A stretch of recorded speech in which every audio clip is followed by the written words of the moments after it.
ನಮಸ್ಕಾರ. HTV ಕನ್ನಡ ನ್ಯೂಸ್ಗೆ ಸ್ವಾಗತ. ನಾನು ಚಾಂದಿನಿ. ಮುಖ್ಯಮಂತ್ರಿ ಸಿದ್ದರಾಮಯ್ಯ ಮತ್ತು ಉಪಮುಖ್ಯಮಂತ್ರಿ ಡಿಕೆ ಶಿವಕುಮಾರ್ ನಡುವೆ ಆಂತರಿಕ ಪೈಪೋಟಿ ನಡೆದಿದೆ ಎಂದು ಕೇಂದ್ರ ಸಚಿವ HD ಕುಮಾರಸ್ವಾಮಿ ಹೇಳಿಕೆ ನೀಡಿದ್ದಾರೆ. GBA ಚುನಾವಣೆ ನಡೆದರೆ ನನ್ನ ಸ್ಥಾನ ಭದ್ರವಾಗುತ್ತದೆ ಎಂಬುದು ಸಿದ್ದರಾಮಯ್ಯ ಅವರ ಲೆಕ್ಕಾಚಾರ. ಚುನಾವಣೆ ನಡೆಯದೇ ಇದ್ರೆ ಸಿಎಂ ಸ್ಥಾನ ಸಿಗಬಹುದು ಎಂಬ ನಿರೀಕ್ಷೆಯಲ್ಲಿ DKಶಿ ಇದ್ದಾರೆ ಎಂದು ಟೀಕಿಸಿದ್ದಾರೆ. ಇದೇ ವೇಳೆ ದೇಶದ ಆರ್ಥಿಕ ಪರಿಸ್ಥಿತಿಯ ಬಗ್ಗೆ ಮಾತನಾಡಿದ ಅವರು, ಮುಂದೆ ಆರ್ಥಿಕ ಬೆಳವಣಿಗೆಗೆ ಹಿನ್ನಡೆ ಆಗಬಾರದು ಎಂಬ ಉದ್ದೇಶದಿಂದ ಹೇಳಿಕೆಯನ್ನ ನೀಡಲಾಗ್ತಾ ಇದೆ. ವಿರೋಧ ಪಕ್ಷಗಳ ಟೀಕೆ ಸರಿಯಲ್ಲ ಎಂದರು. ನೀಟ್ ಪರೀಕ್ಷೆ ರದ್ದು ವಿಚಾರಕ್ಕೂ ಪ್ರತಿಕ್ರಿಯಿಸಿದ ಕುಮಾರಸ್ವಾಮಿ, ಕರ್ನಾಟಕದಲ್ಲಿಯೂ ಹಲವು ಬಾರಿ ಪರೀಕ್ಷೆಗಳು ರದ್ದಾಗಿವೆ. ಪ್ರಶ್ನೆ ಪತ್ರಿಕೆ ಸೋರಿಕೆಯಾದ ಕಾರಣ ಮರುಪರೀಕ್ಷೆ ಮಾಡುತ್ತಿದ್ದಾರೆ ಎಂದು ಹೇಳಿದರು. ಆರ್ಥಿಕ ಪರಿಸ್ಥಿತಿಗಳ ಹಿನ್ನೆಲೆಯಲ್ಲಿ ಮುಂದಿನ ದಿನಗಳು ಯಾವುದೇ ರೀತಿಯ ನಮ್ಮ ಒಂದು ವೇಗಕ್ಕೆ ತಡೆಯಾಗಬಾರದು ಅಂತಕ್ಕಂಥ ನಿಟ್ಟಿನಲ್ಲಿ ಸುಮಾರು 9 ವಿಷಯಗಳಿಗೆ ಸಂಬಂಧಪಟ್ಟ ಹಾಗೆ ಸಾರ್ವಜನಿಕರಲ್ಲಿ ಮನವಿ ಮಾಡಿದ್ದೇನೆ.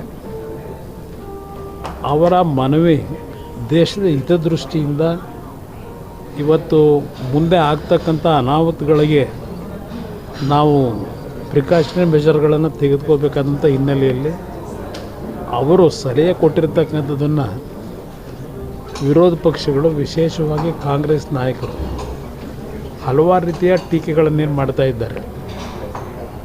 ಈಗ ನಾನು ಅವರನ್ನು ಪ್ರಶ್ನೆ ಮಾಡಲಿಕ್ಕೆ ಬಯಸ್ತೀನಿ. ಈಗ ಅವರೇ ಈ ಪೊಸಿಷನ್ಲಿದ್ದರೆ ಏನು ಮಾಡ್ತಾಯಿದ್ರು, ಯಾವ ರೀತಿ ಇಂಥ ಒಂದು ಸಮಸ್ಯೆ ಬಗೆಹರಿಸ್ಲಿಕ್ಕೆ ಸಾಧ್ಯ ಆಯಿತು? ಇವತ್ತು ಎಲ್ಲರಿಗೂ ಗೊತ್ತಿರತಕ್ಕಂಥ ವಿಚಾರವೇ. ಇವತ್ತು ಆಯಿಲ್ ಪೋಲ್ನಲ್ಲಿ ನಮ್ಮ ಒಂದು ದೇಶದ ಮೇಲೆ ಆಗ್ತಕ್ಕಂಥ ಪರಿಣಾಮ, ಏಕೆಂದರೆ ನಮ್ಮ ದೇಶದಲ್ಲಿ ನಾವಿವತ್ತು ಆಯಿಲ್ ಎಕ್ಸ್ಟ್ರಾಕ್ಷನ್ ಮಾಡ್ತಕ್ಕಂಥ ಪರಿಸ್ಥಿತಿ ಇಲ್ಲ. ಬೇರೆ ದೇಶಗಳಿಂದಲೇ ನಾವಿವತ್ತು ಆಮದು ಮಾಡ್ಕೋಬೇಕಾದಂಥ ಒಂದು ಅನಿವಾರ್ಯ ಪರಿಸ್ಥಿತಿಗಳೇನಿದೆ.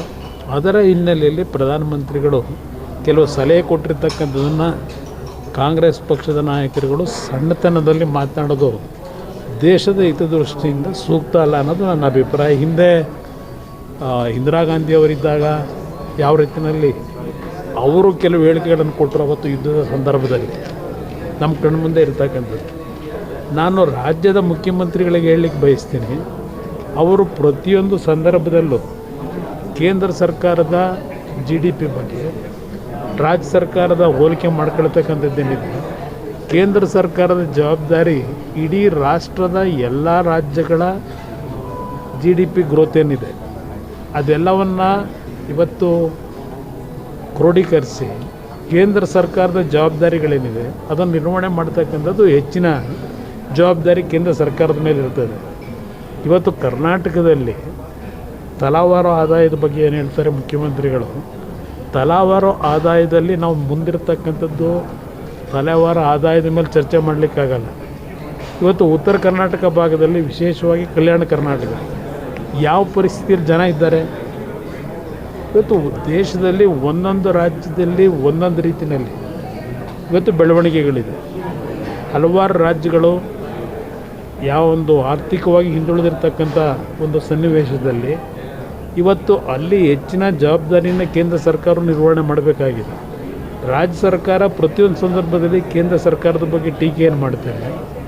ನೀವು ನಿಮ್ಮ ಜವಾಬ್ದಾರಿ ನಿರ್ವಹಣೆ ಮಾಡಬೇಕಾದ್ರೆ ಇವತ್ತು ಬೆಂಗಳೂರು ನಗರಕ್ಕೆ ನಾವು ಹೋಲಿಕೆ ಮಾಡ್ಕೊಂಡು ಕರ್ನಾಟಕದಲ್ಲಿರ್ತಕ್ಕಂಥ ಹಲವಾರು ಪ್ರದೇಶಗಳು ಹಿಂದುಳಿದಿರ್ತಕ್ಕಂಥದ್ದೇನಿದೆ ಅದನ್ನು ಮರೀತಕ್ಕಂಥದ್ದು, ಅದನ್ನು ಮರೆಮಾಚ್ತಕ್ಕಂಥದ್ದು ಎಷ್ಟು ಸರಿ ಅಂತಕ್ಕಂಥ ಮುಖ್ಯಮಂತ್ರಿಗಳು ಅರ್ಥ ಮಾಡ್ಕೋಬೇಕಾಗ್ತದೆ. ಕಾಂಗ್ರೆಸ್ ನಾಯಕರು ಆರೋಪವನ್ನು ಮಾಡ್ತಿದ್ದಾರೆ. ಮೋದಿಯವರು ಹೇಳಿರೋದನ್ನು ನೀವು ಫಾಲೋ ಮಾಡ್ತೀರಾ? BJP ನಾಯಕರು, JDS ನಾಯಕರು ಬಸ್ ತತ್ವ ಬಿಟ್ಟು ಒಂದು ನಿಮಿಷ, ನಾವು ಒಬ್ಬರು ಫಾಲೋ ಮಾಡೋದಲ್ಲ, ಎಲ್ಲರ ಜವಾಬ್ದಾರಿ ಇದೆ. ದೇಶದ ಹಿತದೃಷ್ಟಿ ಬಂದಾಗ ಎಲ್ಲ ಪಕ್ಷಗಳು, ಎಲ್ಲ ಸರ್ಕಾರಗಳ ಜವಾಬ್ದಾರಿ ಇದೆ. ಅಲ್ಲಿ ಒಬ್ಬರ ಜವಾಬ್ದಾರಿಯಿಂದ ಇದನ್ನೆಲ್ಲ ಸರಿಪಡಿಸ್ಲಿಕ್ಕಾಗೋದಿಲ್ಲ. ಅದರ ಹಿನ್ನೆಲೆಯಲ್ಲಿ ಹೇಳಿದ್ದಾರೆ. ಆದರೆ ಕೆಲವು ವಿಶೇಷವಾದ ಸಂದರ್ಭಗಳಲ್ಲಿ ದೇಶದ ಒಂದು ಗೌರವವನ್ನು ಕಾಪಾಡಬೇಕಾದ್ರೆ ನಾವು ಇವತ್ತು ಆ ದೇಶವನ್ನು ಆಳ್ತಕ್ಕಂಥವರು ಯಾವೊಂದು ಜವಾಬ್ದಾರಿಯಲ್ಲಿರ್ತಾರೆ ಅವರು ನಮ್ಮ ದೇಶ ಪಾಕಿಸ್ತಾನದ ರೀತಿ ಆಗ್ತಾಯಿದೆ ಅಂತಕ್ಕಂಥ ತೋರಿಸ್ಕೋಬೇಕಾ? ಇದನ್ನೆಲ್ಲ ಕಟ್ ಮಾಡಲಿಕ್ಕೆ ಹೋಗಿ. ಆದರೆ ಇವತ್ತು ಆ ಸ್ಥಾನದಲ್ಲಿ ಕೆಲಸ ಮಾಡ್ತಕ್ಕಂಥವ್ರಿಗೆ ಅವರವ್ರದ್ದೇ ಆದಂಥ ಒಂದು ಪ್ರೋಟೋಕಾಲ್ಗಳಿರುತ್ತೆ. ಅದನ್ನು ಇವತ್ತು ಸಣ್ಣತನದಲ್ಲಿ ಮಾತನಾಡೋದು ಸೂಕ್ತ ಅಲ್ಲ. ಮೊದಲು ಇವ್ರುಗಳ ಒಂದು ಜವಾಬ್ದಾರಿ ಏನಿದೆ ಅದನ್ನು ನಿರ್ವಹಣೆ ಮಾಡ್ತಕ್ಕಂಥದ್ದಕ್ಕೆ ಏನು ಮಾಡಬೇಕು ಅನ್ನೋದ್ರ ಬಗ್ಗೆ ಯೋಚನೆ ಮಾಡಲಿ ಅನ್ನೋದು ನನ್ನ ಸರ್ ಅಭಿಪ್ರಾಯ. ಇನ್ನೊಂದು ಸರ್ ನೀಟ್ ಪರೀಕ್ಷೆ ಎಕ್ಸಾಮ್ಗಳನ್ನ ರದ್ದು ಆಯಿತು ಅನ್ನೋ ಕಾರಣಕ್ಕೆ ರದ್ದು ಮಾಡಿದ್ದಾರೆ. ಕಾಂಗ್ರೆಸ್ ಮತ್ತು ವಿಪಕ್ಷಗಳು ಟೀಕೆ ಮಾಡ್ತಾರೆ, ಕೇಂದ್ರ ಸರ್ಕಾರಕ್ಕೆ ಒಂದು ಪರೀಕ್ಷೆ ಮಾಡಿ ಯೋಗ್ಯತೆ ಇಲ್ಲ, 3-4 ಬಾರಿ ಪರೀಕ್ಷೆ. ನಮ್ಮ ರಾಜ್ಯದಲ್ಲಿ ಎಷ್ಟು ಬಾರಿ ಮುಂದಾಕಿದ್ದೀರಿ? ನಿಮ್ಮ ಕಾಲದಲ್ಲೇ ಎಷ್ಟು ಅನಾಹುತಗಳಾಗಿಲ್ಲ. ಇವತ್ತು ನಮ್ಮ ರಾಜ್ಯದಲ್ಲಿ ಒಂದು KPSC ಸಂಸ್ಥೆನ ಸರಿಪಡಿಸ್ಲಿಕ್ಕಾಗದೆ ಯಾವ ರೀತಿಯಲ್ಲಿ ಆ ಸಂಸ್ಥೆ ಬಗ್ಗೆ ಇವತ್ತು ಜನಗಳು ಮಾತನಾಡ್ತಾರೆ. ಇವತ್ತು ಈ KPSC ಸಂಸ್ಥೆ ಹಾಳಾಗ್ತಕ್ಕಂಥದ್ದು ಪ್ರಾರಂಭ ಆಗಿದ್ದೆ ಬಹುಶಃ ನನ್ನ ಅಭಿಪ್ರಾಯದಲ್ಲಿ ಈಗಿನ ಸರ್ಕಾರ ಹಿಂದೆ 2013ರಲ್ಲಿ ಸರ್ಕಾರ ಏನು ರಚನೆ ಮಾಡಿದರು ಅಲ್ಲಿಂದ ಪ್ರಾರಂಭ ಆಯಿತು. ಅವತ್ತು ಮುಖ್ಯಮಂತ್ರಿಗಳು ಹೇಳಿದ್ರು ತೊಳಿತೀವಿ ಅಂತ ಹೇಳಿ. ಯಾವ ರೀತಿ ತೊಳೆದ್ರು? ಲಕ್ಷಾಂತರ ಜನ ಎಕ್ಸಾಮ್ ರೀಡು ಮಾಡಿಕೊಟ್ಟಂಥ ವ್ಯಕ್ತಿನ ತಗೊಂಡೋಗಿ KPSC ಚೇರ್ಮನ್ ಮಾಡಿ ಪಬ್ಲಿಕ್ನಲ್ಲಿ ಯಾವ ಒಂದು ಪೋಸ್ಟ್ಗಳಿಗೆ ಹಣ ನಿಗದಿ ಮಾಡ್ಕೊಂಡು ಬೀದಿನಲ್ಲಿ ಚರ್ಚೆ ನಡೀತು. ಆ ವಾತಾವರಣ ತಂದಂಥವ್ರು ನೀವು. ನಿಮಗೆ ಇವತ್ತು ಎಕ್ಸಾಮ್ಗಳಲ್ಲಿ ಇವತ್ತೇನು ರಾಜಸ್ಥಾನದಲ್ಲಿ ನನಗೂ ಅರ್ಥವಾಗ್ತದೆ, ರಾಜಸ್ಥಾನದಲ್ಲಿ ನೀಟ್ ಎಕ್ಸಾಮ್ ಬರೀತಕ್ಕಂಥ ಸಂದರ್ಭದಲ್ಲಿ ಸುಮಾರು 150ಕ್ಕೂ ಹೆಚ್ಚಿನ ಒಂದು ಪ್ರಶ್ನೆಗಳಿಗೆ ಏನೊಂದು ಹೊರಗಡೆ ಲೀಕ್ ಆಗಿದೆ.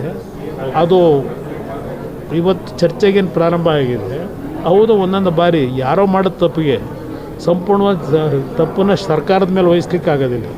ನಮ್ಮ ರಾಜ್ಯದಲ್ಲಿ ಹಲವಾರು ಬಾರಿ ಈ ರೀತಿಯ ಸಮಸ್ಯೆಗಳು ಉದ್ಭವ ಆಗಿರತಕ್ಕಂಥದ್ದು ಇವ್ರ ಸರ್ಕಾರದಲ್ಲೂ ನಡೆದಿರತಕ್ಕಂಥದ್ದು ಇದೆ. ಅದರಿಂದ ಇವ್ರಿಗೆ ಯಾವ ನೈತಿಕತೆ ಇದೆ ಚರ್ಚೆ ಮಾಡಲಿಕ್ಕೆ ಅನ್ನೋದು ಕೇಳಲಿಕ್ಕೆ ಬಯಸ್ತೀನಿ.